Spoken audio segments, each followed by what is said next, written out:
আমার বিয়ের 4 মাস পর আমার স্বামী রুড অ্যাক্সিডেন্টে মারা গিয়েছিল। তখন শাশুড়ি মা বলল, আমি আবার তোমাকে আমার ছোট ছেলের সাথে মানে আমার দেবরের সাথে বিয়ে দিবে। কিন্তু আমি এতে রাজি হচ্ছিলাম না। বাবার জোরাজুরিতে আমি শেষ পর্যন্ত রাজি হয়ে গেলাম। আমার আবার বিয়ে হলো দেবরের সাথে। কিন্তু প্রথম রাতে দেবরের জায়গায় আমার স্বামীকে দেখতে পেলাম। কিন্তু আমার স্বামী তো মারা গেছে, তাহলে দেবরের জায়গায় স্বামী আসলো কিভাবে? আমি তা দেখে অজ্ঞান হয়ে পড়লাম। তারপর যা ঘটেছিল তা শোনার পর আমার দম বন্ধ হয়ে আসছিল। তাহলে ঘটনাটি বলি। মাথাটা ঘুরে গেল যখন শুনলাম আমার দেবরের সাথে বিয়ে হবে। মাত্র কয়েকদিন হলো ও নেই, এরই মাঝে ওনারা এরকম একটা সিদ্ধান্ত নিয়ে নিল আমাকে না জিজ্ঞাসা করেই। আমার বাবা আছে, মা নেই, ছোটবেলায় মারা গেছে। আমি আমার এক খালার কাছে বেড়ে ওঠা। স্কুল কলেজ লাইফ শেষে বিয়ে হলো, আমার কিছুটা লাভ মেরিট ছিল। ওর সাথে আমার প্রথম দেখা হয়েছিল একটি বাসে। সেদিন বাসে প্রচুর ভিড়, বসার জায়গা নেই। দাঁড়িয়ে আছি দেখে আমার খুব কষ্ট হচ্ছে। দেখলাম একটা লোক আমাকে ইশারা দিচ্ছে, আমি উঠছি, আপনি বসুন। আমি কোনো উপায় না পেয়ে বসে পড়লাম। নামলাম দুজন একই স্টপেজে। সে বলল, হাই, আমি সুমন। জি, আমি নাসরিন। কি করেন আপনি, কোথায় যাবেন? আসলে আমি একটা কাজে এখানে আসছি। আপনি কি করেন? আমি, ওই যে আমার অফিস। ওকে, চলি। সেদিনের পর আর দেখা টেখা হয়নি আমাদের। কিছুদিন পর আমাকে দেখতে আসলো। সুমের নাকি নাকি সেদিনই আমাকে ভালো লেগেছিল। তারপর খোঁজ খবর নিয়ে সোজা বিয়ের প্রস্তাব। খালা খালু ও আমার বাবা রাজি হয়ে গেল। বিয়েটা বেশি ধুমধাম ভাবে হয়নি, হালকা অনুষ্ঠান করেই হয়েছে। আমি বসে আছি। সুমন আসলো আমার আমার ঘরে। তারপর একটি স্বর্ণের চেইন আমার গলায় পরিয়ে দিল। আমাকে বারান্দায় নিয়ে গেল, বলল, দেখ কি সুন্দর চাঁদনি রাত, আজ সারা রাত আমরা গল্প করব। আমি বললাম, আমার খুব টায়ার্ড লাগছে, আমি ঘুমাবো। না, সে কি করে হয় তুমি জানো না। আজ আমাদের একটি শ্রেষ্ঠ রাত। অনেক কষ্ট করে ঘুমটাকে আটকে রাখলাম। অনেক কথা শেষ করে ঘুমাতে আসলাম। ও আমাকে বলল, যাও শুয়ে পড়ো। অনেক আনন্দ খুশির মাঝখানে চলছিল আমাদের সংসার। কিন্তু অভাগীর কপালে কি সুখ সয়। একটা জ্বর আসলো, আর উঠে দাঁড়াতে পারল না। মাকে ডেকে এনে বলল, মা, নাসরিনকে আগলে রাখবেন। ওকে নিজের মেয়ের মতো ভালোবাসা দিবেন, ওর এই পৃথিবীতে বাবা ছাড়া কেউ নেই। সেদিন রাতেই আমার সুমন চলে গেল আমাকে ছেড়ে। কি করে ওকে ভুলে থাকবো জানি না। আমার স্বামী হঠাৎ একটা রুড অ্যাক্সিডেন্টে মারা যায়। আমি বিধবা হয়ে গেলাম। আর আজ শাশুড়ি মা বলছে তার ছোট ছেলে বউ করে রাখবে। আমি কাউকে বিয়ে করার জন্য প্রস্তুত নই এখন। আরও আমার দেবর ওমর আমাকে দেখিইনি, আর আমিও না। কারণ সে বাহিরে থাকে। ভাইয়ার মৃত্যুর সংবাদ শুনে ছুটি করিয়ে দেশে আসবে শুনলাম। আজ সকাল 10টার ফ্লাইটে ওমর ঢাকা এসে পৌঁছেছে। বাহিরে থাকায় আমার দেবর ওমরকে আমি কোনোদিন দেখিনি। আমি বললাম, শাশুড়ি মা, আমি এ বিয়ে করতে পারবো না। কেননা আমারও একটা লাইফ আছে, সবকিছু তুমি ডিসাইড করতে পারো না, এখন বড় হয়েছি, আমি কিছু বুঝি। এর মধ্যে আমার শরীরটা খুব দুর্বল ভাব লাগছে। আমি বেহুশ হয়ে পড়ে গেলাম। পরে জানতে পারলাম আমি মা হতে যাচ্ছি। খুশি লাগতেছে। এর মধ্যে আমার শরীরটা খুব দুর্বল ভাব লাগছে। আমি বেহুশ হয়ে পড়ে গেলাম। পরে জানতে পারলাম আমি মা হতে যাচ্ছি। খুশি লাগতেছে। সুমন, তোমার স্মৃতি আসছে তোমার বাড়িতে। কিন্তু তোমার মা চাচ্ছেন তোমার ছোট ভাইয়ের সাথে আমার বিয়ে হোক। কারণ তুমি মারা গিয়েছ। আর তাই তোমার বাড়িতে আমাকে চিরদিনের জন্য রেখে দিতে চাই তোমার মা। কিন্তু আমি এ বিয়ে কিছুতেই করতে পারবো না। আমি আমার স্বামীর স্মৃতি ধরে আমি আমার সারাটা জীবন কাটিয়ে দিব। শাশুড়ি মা বলল, বাবাও বলল, এবার রাজি হয়ে যা। না মা, আমি কিছুতেই রাজি হব না। আমি আর অন্য কাউকে আমি চাই না আমার জীবনে। কিন্তু আমার বাবা আমার সাথে খুব জোরাজুরি করছিল, আমায় বলল, সুমনের ছোট ভাই অমর তো ভালো ছেলে, বিদেশ থেকে এসেছে। তার ভাইয়ের সন্তানের দিকে তাকিয়ে হলেই রাজি হয়ে যা মা। তোর জীবনটা নষ্ট হতে আমি দিব না। আমি আমার বাবার কথা কিছুতেই ফেলতে পারিনি। আমি আবারও বিয়ের পাড়াতে বসলাম। কপাল মন্দ হলে যা হয় আর কি। তো আবারও সেই বাসর, কিন্তু আজ আমার মনে কোনো শান্তি নেই। আমি বাসর ঘরে অপেক্ষা করছি। হঠাৎ ওমর আসলো ঘরে, কিন্তু ওমরকে দেখে আমি অজ্ঞান হয়ে পড়ি। আমি কি দেখছি? এত আমার স্বামী, যে কিছুদিন আগে রোড অ্যাক্সিডেন্টে মারা গিয়েছিল, সে আবার কিভাবে জীবিত হয়ে ঘরে ঢুকল? আমি তো দেখে অবাক। আমি চিৎকার দিলাম। আমি আবার অজ্ঞান হয়ে গেলাম। আমাকে দ্রুত হাসপাতালে নেওয়া হলো। আমার পাশে ওমর দাঁড়িয়েছিল। 2 দিন পর আমার জ্ঞান ফিরল। আমি আমার বাবার বাড়ি গেলাম কিছুদিনের জন্য। বাবাকে বললাম, বাবা, বাসর রাতে আমার স্বামীকে আমি দেখতে পেলাম আমার দেবরের বদলে। এটা কি করে সম্ভব বাবা? কিছুক্ষণ পর আমাদের বাড়িতে একটা গাড়ি আসলো এবং গাড়ি থেকে ওমর, আমার শ্বশুর শাশুড়ি, নামলো। আমি দেখে খুব ভয় পাচ্ছিলাম। আমার শাশুড়ি মা বলল, আরে বৌমা, তুমি এত ভয় পাচ্ছ কেন? আসলে ভুলটা আমারই হয়েছে।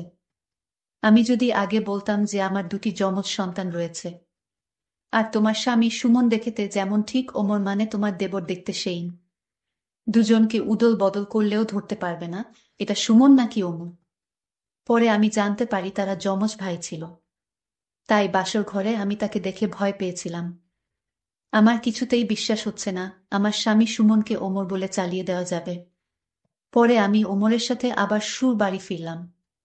তারপর দিন ওমরকে খুব রাগী রাগী দেখলাম। আমাকে প্রচণ্ড জোরে ধাক্কা মেরে ফেলে দেয় মাটিতে। প্রচণ্ড মাথায় ব্যথা পেলাম। আমাকে অনেকগুলো চড় দিল। আমি বুঝতে পারছি না সে আমাকে এভাবে অত্যাচার করলো কেন। আমি কি দোষ করেছি? আমি কোনো কিছু আন্দাজ করতে পারছিলাম না কেন ও এমন করছে। তাহলে বিয়েটা করলো কেন? আমি কিছুই বুঝলাম না ওমর আমাকে এত আঘাত করছে কেন। অনেক কান্না পেল যে আমার জীবনটাই মনে হয় অভিশপ্ত। কোনো সুখ আমার কপালে নেই। এদিকে মাথা খুব ব্যথা করছে। অনেক সময় পর আমার ঘুম আসল। সকালে ঘুম থেকে উঠে দেখি ওমর আমার পাশেই ঘুমিয়ে আছে। ঘুমন্ত অবস্থায় ওকে নিষ্পাপ মনে হচ্ছে। মনে হচ্ছে যেন এই আমার সেই সুমন। এক চেহারা, একরকম সবকিছু, কিন্তু মনটা বোধহয় এক না। আর হবেই বা কেন? একটা বিবাহিত মেয়েকে কি একটা অবিবাহিত ছেলে বিয়ে করতে চায়? ওর উপরে আমাকে চাপিয়ে দেওয়া হয়েছে। ও হয়তো আমাকে পছন্দই করে না। সকালে নাস্তা টেবিলে খুব ভালো ব্যবহার করলো, হয়তো মা আছে তাই। আমিও মাকে কষ্ট দিতে চাই না, কারণ সে কয়েকদিন আগে তার এক ছেলেকে হারিয়েছে। মা বলল, ওমর বাবা নাসরিনকে নিয়ে ঘুরে আয়। আজ নয় মা, কাল নিয়ে যাব। আমি রুমে আসলাম কিছুক্ষণ পর। ওমর আসল আমাকে বলল, এই মাকে কিছু বলেছিস? না, আমি কিছুই বলি নাই। হ্যাঁ, কিছুই বলবি না? আজ একটা কাজে যাচ্ছি, কাল তোকে ঘুরতে নিয়ে যাব। সেদিন রাতে ওকে দেখে আমার খুব ভয় ভয় করছিল, কিন্তু বাঁচা গেল, কিছুই বলল না। আমি ঘুমিয়ে পড়লাম। আজ সারাদিন ওমর খুব ভালো ব্যবহার করলো আমার সাথে। কোনো রাগারাগি করলো না। বিকেল বেলা একটা শাড়ি এনে বলল, নাসরিন ওঠো, এই শাড়িতে তোমাকে খুব মানাবে। আমি কোনো কথা না বলে আমি নিজেই শাড়িটা পরে নিলাম। কিন্তু মনে মনে ভাবলাম, ওমরের হঠাৎ এই পরিবর্তন কেন? এই তো গত রাতে আমাকে খুব মেরেছিল, আজ যেন ওমর ভালো হয়ে গেছে। এর পিছনে কি কোনো কারণ আছে কিনা? আমি কিছুটা তাকে সন্দেহ করছিলাম। ওমরকে জিজ্ঞেস করলাম, ওমর, আজ তোমার মনটা অনেক ভালো হয়ে গেল কিভাবে?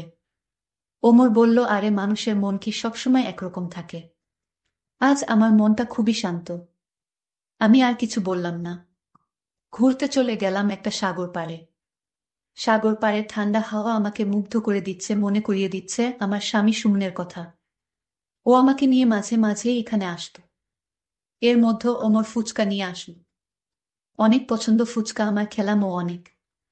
এরপর সন্ধ্যায় আমরা বাড়ি ফিরে আসলাম। রাতে ঘুমের মধ্যে শুরু হলো পেট ব্যথা। আমি মনে করলাম অনেক ফুচকা খেয়েছি, তাই এরকম হচ্ছে।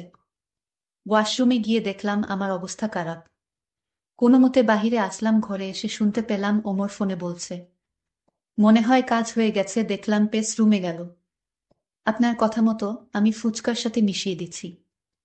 আমি কথাগুলো শুনে ওর কাছে গেলাম, ফোনটা কেড়ে নিয়ে শুনলাম, ওষুধ যখন কাজ করেছে তাহলে আমার টাকাগুলো দিয়ে যেও। আমার সাথে ষড়যন্ত্র করেছে। আমি ফোনটা ফেলে দিয়ে ওর কলার ধরে বললাম, কেন এমন করলি তুই? আমাকে পছন্দ না হলে বলে দিতি, আমি চলে যেতাম, তোর সামনে আসতাম না। তুই আমার স্বামীর শেষ স্মৃতি, মানে তার সন্তানকে মারার জন্য আমাকে ফুচকার সাথে কি খাওয়ালি? তোর ভাইয়ের শেষ সম্বলটা শেষ করে দিলি, তুই কি মানুষ? এটা তোর ভাইয়ের শেষ স্মৃতি ছিল, আর ওকে তুই মেরে ফেললি। ও আমাকে বলল, ভাই, ওকে আমি ভাই না শত্রু মনে করতাম। ছোটবেলা থেকে সুমন পড়াশোনায় ভালো, শূন্যের নাকি জ্ঞান বুদ্ধি বেশি ওমরের চেয়ে। প্রশংসা শুনতে শুনতে আমি কাহিল হয়ে পড়েছিলাম। ও এই দেশেই বাবা মার কাছে রইল, আর আমাকে বিদেশে পাঠিয়ে দিল কষ্ট করে টাকা উপার্জন করার জন্য। যাও, ওর মৃত্যুর সংবাদ পেয়ে খুশি হয়ে ছুটে আসলাম, তার বউকে আমার বিয়ে করতে হবে, তাও আবার তারই সন্তানকে লালন পালন করতে হবে। আমি তার বউকে মেনে নিতে পারি, কিন্তু তার সন্তানকে নয়। আর তাই আমি ভাইয়ের সন্তানকে মেরে ফেলেছি, বুঝলে? আমি ওর কথা শুনে ধীরে ধীরে মাথা ঘুরে পড়ে যেতে লাগলাম। আমি বেহুশ হয়ে পড়ে রইলাম। শাশুড়ি আম্মা দৌড়ে এসে আমাকে হাসপাতাল নিয়ে গেল। আমার বাবাকে ফোন করে আনলো। আমার বাবাকে আমার শাশুড়ি মা অপমান করতে শুরু করলো। বলল যে আপনার মেয়ের মাথায় কোনো সমস্যা আছে, নইলে কিছুদিন পর পর এরকম বেহুশ হয়ে যায় কেন? আপনার মেয়েকে ভালো ডাক্তার দেখান। আমার এক ছেলেকে হারিয়েছি, আমি আর আমার শেষ সম্বল ওমরকে হারাতে পারবো না। আপনি দয়া করে আপনার মেয়েকে আপনার বাড়িতে নিয়ে যান। আমার জ্ঞান ফিরার সাথে সাথে আমার বাবা আমাকে সব কথা বলল।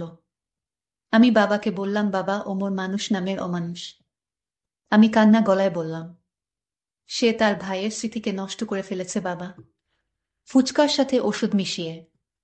আমি তা বুঝতে পারিনি বাবা। আমি যাকে নিয়ে স্বপ্ন দেখতাম তাকে মেরে ফেলেছে বাবা। শাশুড়ি মা আমার কথাগুলো শুনে নিশ্চুপ হয়ে রইল। আমার শাশুড়ি মায়ের মুখ দিয়ে কোনো কথাই বের হচ্ছে না। আমার শাশুড়ি মা বুঝতে পারল তার ছেলের দোষে তার ভাইয়ের শেষ স্মৃতি মানে তার সন্তানকে মেরে ফেলেছে, ফুচকার সাথে কি জানি মিশিয়ে দিয়ে। আমার কোনো দোষ নেই।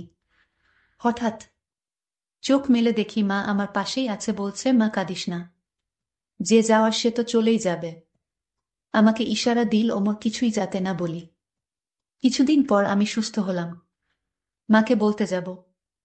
তখনই ওমর এসে বলল, এই তুমি এখানে কেন? পুরোপুরি সুস্থ হওয়ার আগেই বিছানা ছেড়ে উঠতে গেলে কেন?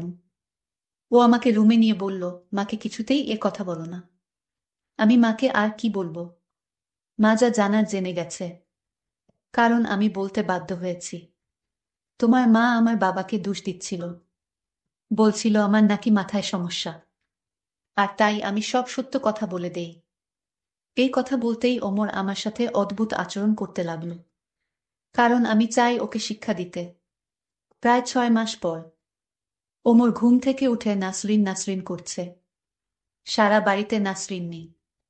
টেবিলের উপর একটা চিঠি ওমর পড়তে লাগল।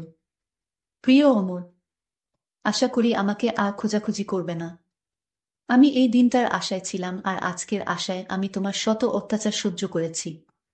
তুমি যেমন আমার কাছ থেকে আমার সুমনের শেষ চিহ্ন কেড়ে নিয়েছ, ঠিক তেমনি আমিও তোমার কাছ থেকে তোমার সন্তান কেড়ে নিয়েছি। হ্যাঁ, আমি মা হতে যাচ্ছি, যাকে তুমি পাওয়ার আগেই হারিয়ে ফেললে। আর মাকেও আমার সাথে নিয়ে যাচ্ছি। তুমি থাকো তোমার রাজ্যে, আমি আমার সন্তানের খুনির সাথে এক ছাদের নিচে থাকতে পারবো না, কারণ আমি তোমাকে অনেক ঘৃণা করি, অনেক। ইতি নাসরিন। নাসরিন মাকে নিয়ে খুব দূরে একটা এলাকায় এসে বসবাস করতে লাগল। 6 মাস পর নাসরিনের কোল জুড়ে একটা ছেলে জন্ম নেয়। ছেলেটির নাম রাখে ইমন। সুমন বলেছিল আমাদের ছেলে হলে এই নামটি রাখবো, তাই নাসরিন এই নামটিই রাখল। আজ ইমনের 4 বছর। ইমন বলল, আম্মু, আমার বাবা কই? নাসরিন শূন্যের নাকি ছবিটা দেখিয়ে বলল, এই তোমার বাবা মরে গেছে, আমাদের ছেড়ে চলে গেছেন। ইমনকে জড়িয়ে ধরে অনেক কাঁদল, আর মনে মনে বলল, দেখ ওমর, তুই বেঁচে থেকেও তোর সন্তানের কাছে মৃত, আর আমার সুমন চিরদিন আমার কাছে জীবিত। তবে তোর ছেলেও তোকে ঘৃণা করেই বড় হবে, আর এটাই তোর শাস্তি। আমার সন্তান বড় হলে আমি কোনোদিন তোর পরিচয় দিব না। আমি আমার ছেলেকে বলবো, তোমার বাবা তুমি জন্মের আগেই মরে গিয়েছে। আমি তোর সন্তানকে দিয়ে তোরে কষ্ট দিব। বন্ধুরা, আজকের গল্পটি তোমাদের কাছে কেমন লাগলো তা অবশ্যই কমেন্ট করে জানাবেন। আর আপনাদের যদি কোনো গল্প থাকে তাহলে আমাকে কমেন্ট করে জানাতে পারেন। আপনার গল্প আমি শেয়ার করার চেষ্টা করব। আজ এই পর্যন্তই, সবাই ভালো থাকবেন, ধন্যবাদ।